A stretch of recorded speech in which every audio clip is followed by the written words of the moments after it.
વૈષ્ણોદેવી યાત્રા રૂટ પર ભૂસ્ખલનથી ભારે તબાહી, 31 લોકોના મોત, ફરી ભારે વરસાદની આગાહી।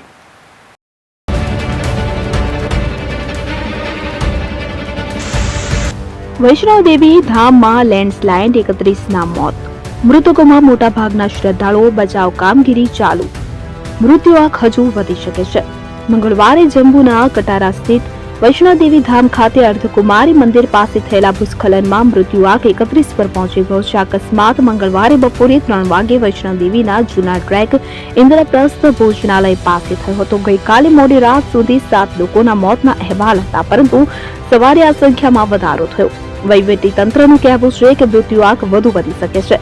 હાલમાં વિસ્તારમાં ભારે વરસાદને કારણે વૈષ્ણોદેવી યાત્રા સ્થગિત કરવામાં આવી છે। મંગળવારે જમ્મુ શહેરમાં 24 કલાકથી ઓછા સમયમાં 9.8 ઇંચથી વધુ વરસાદ પડ્યો હતો, જેના કારણે ઘણી જગ્યાએ પૂર જેવી સ્થિતિ સર્જાઈ છે। ઘર અને ખેતરોમાં પાણી ભરાઈ ગયા છે। તો ઉત્તર રેલવે જમ્મુ કટરાથી દોડતી અને આજે અહીં રોકાતી 22 ટ્રેનો પણ રદ કરી છે। આ ઉપરાંત 27 ટ્રેનોને ટૂંકા ગાળા માટે બંધ કરવામાં આવી છે, જો કે કટરા શ્રીનગર વચ્ચે ટ્રેન સેવા ચાલુ છે।